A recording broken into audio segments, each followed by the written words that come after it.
Hello मेरे प्यारे explorers, welcome back to एरोस्पार्क। आज हम अपनी इंडिया की एक्साइटिंग जर्नी के लास्ट डेस्टिनेशन में पहुंचने वाले हैं।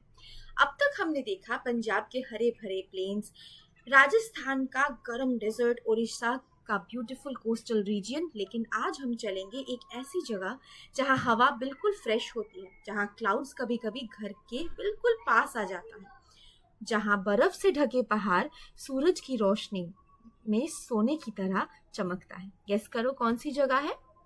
बिल्कुल सही, माउंटेन्स में। पर हम लोग माउंटेन्स में जाने वाले हैं विथ नयन। तो बैकपैक्स रेडी? चलिए शुरू करते हैं। सबसे पहले इस पिक्चर को ध्यान से देखिए। मैं चाहती हूँ कि सिर्फ देखकर ही आंसर सोचिए। क्या क्या दिख रहा है आप लोग को? बड़े बड़े माउंटेन्स हैं, लंबे ट्रीज हैं, एक यक है, हाउसेस हैं और लोगों ने गर्म कपड़े पहने हुए हैं। अब आप बताइए, अगर आप माउंटेन्स में 3 दिन रहने जाओ तो आप बैग में सबसे पहले क्या रखोगे? स्वेटर, जैकेट, ग्लव्स या सब कुछ? मैं तो स्वेटर और कैमरा दोनों को लेके जाऊंगी, क्योंकि यादें भी बहुत जरूरी है ना? What are mountains? माउंटेन्स होते क्या हैं? हमारे यहाँ पे बताया गया है कि mountains are rocky landforms that rise high above the ground. मतलब रॉकी मतलब जहाँ बहुत सारे बड़े बड़े पहाड़ होते हैं। माउंटेन्स की हाइट बहुत ज्यादा होती है, इसी वजह से वहाँ का वेदर ठंडा रहता है। जितना ऊपर हम लोग जाएंगे, वेदर कितना कैसा होगा? वो ठंडा हो जाएगा, है ना? एक छोटा सा साइंस फैक्ट, जब हम माउंटेन पर ऊपर जाते हैं तो हवा पतली और ठंडी हो जाती है, इसीलिए माउंटेन्स में स्वेटर पहनना पड़ता है। और हिमालयाज की बहुत सी पीक्स पर साल भर स्नो भी रहती है। बुक में नयन सिक्किम गया है। कहाँ गया है वो? सिक्किम गया। और हिमालयाज का एक बहुत ही ब्यूटीफुल स्टेट है सिक्किम। ये नॉर्थ ईस्ट में है। नयन अपनी डायरी में लिखता है कि सुबह जब सूरज की पहली रोशनी माउंटेन कांचनजंगा पर पड़ी तो पूरा माउंटेन गोल्डन कलर का दिखने लगा। सोचिए कितना ब्यूटीफुल सीन लगा होगा, है ना? अगर आप वहां होते तो सबसे पहले फोटो लेते या बस उस ब्यूटीफुल व्यू को एंजॉय करते? क्या आपको पता है माउंटेन कांचनजंगा इंडिया की सबसे ऊंची माउंटेन पीक है और दुनिया की तीसरी सबसे ऊंची पीक भी है। अमेजिंग है ना? नयन ने कुछ स्पेशल फूड भी खाया, जैसे कि थुक्पा, सेल रोटी। थुक्पा एक गरम नूडल सूप होता है। सोचिए बाहर बहुत ठंड है और गर्मा गर्म सूप दिया गया आपको, कितना अच्छा लगेगा। हर स्टेट की तरह सिक्किम भी अपनी ट्रेडिशनल ड्रेसेस पहनती है। बुक में नाम दिया गया है बाखू। क्या नाम है? बाखू और दामद्याम और गुन्यो छोलो। बच्चों एक बात याद रखना, इंडिया की डाइवर्सिटी ही उसकी सबसे बड़ी स्ट्रेंथ है। लैंग्वेज अलग, कपड़े अलग, फूड अलग, लेकिन हम सब एक ही देश के लोग हैं और इसी बात पर हमें गर्व होना चाहिए। अब आते हैं माउंटेन्स का सुपरस्टार याक। बुक में लिखा है कि नयन ने यक राइड भी किया था। यक हॉर्स जैसा दिखता है या बफेलो जैसा? थोड़ा बफेलो जैसा, है ना? लेकिन उसका बॉडी पूरा थिक फर से ढका होता है।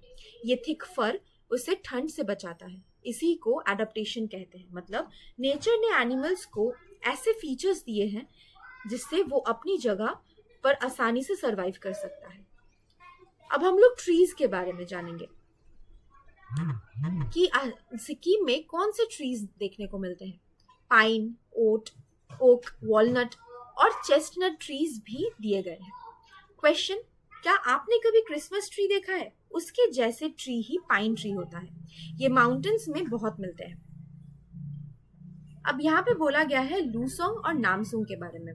ये दो बहुत ही सिग्निफिकेंट फेस्टिवल्स हैं सिक्किम के। ये दो फेस्टिवल्स में स्टार्ट होते हैं सिक्किज्म न्यू ईयर में। तो ये एक ओकेशन है जो फार्मर्स के लिए सेलिब्रेट किया जाता है। Festival with various local dishes, traditional games and mask dance called Cham. तो ये कैसे सेलिब्रेट किए जाते हैं? लोकल डिशेस के साथ, ट्रेडिशनल गेम्स और एक मास्क डांस होता है जिसे बोला जाता है छाम। अब वहाँ के हाउसेस के बारे में हम लोग जानेंगे। एक पिक्चर में हम लोग देखे थे हाउसेस देखिए यहाँ पे है, उनकी रूफ्स सीधी नहीं है, थोड़ी सी स्लैंटिंग है। ऐसा क्यों है? चलिए सोचते हैं, अगर रूफ सीधी होगी तो उस पर स्नो गिरती रहेगी, तो क्या होगा? स्नो जम जाएगा एक जगह पर। लेकिन स्लोपिंग रूफ पर स्नो और रेन वाटर नीचे स्लाइड हो जाता है, इसीलिए माउंटेन हाउसेस की रूफ्स स्लैंटिंग होती है।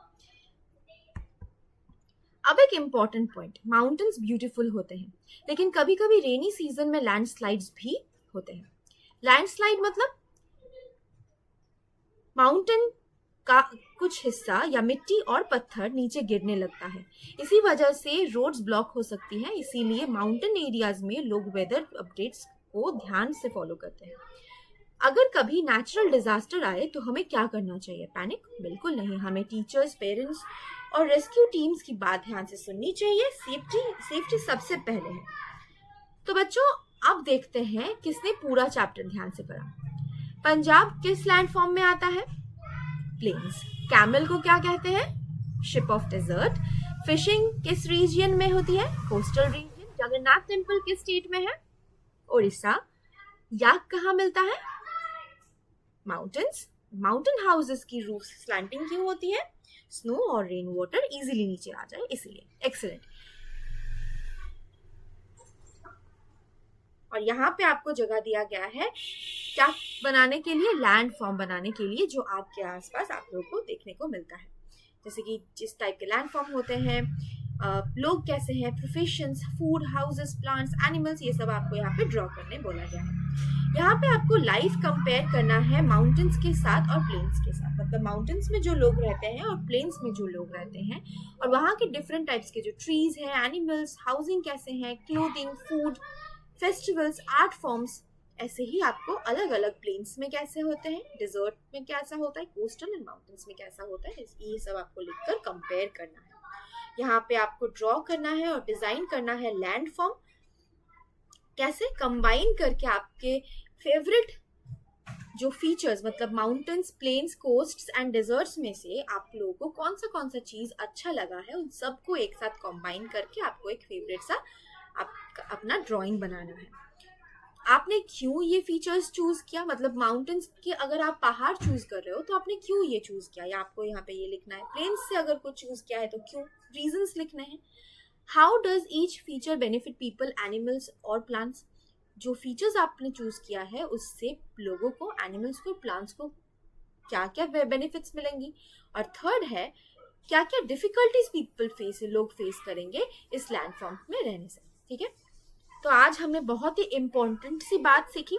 इंडिया में अलग अलग लैंडफॉर्म्स हैं और हर लैंडफॉर्म के हिसाब से लोगों का फूड, कपड़ा, हाउसेस, फेस्टिवल्स, एनिमल्स, प्लांट्स सब बदल जाते हैं, लेकिन एक चीज कभी नहीं बदलती, हम सब इंडियंस हैं और हमें अपने देश की डाइवर्सिटी का रिस्पेक्ट करना चाहिए।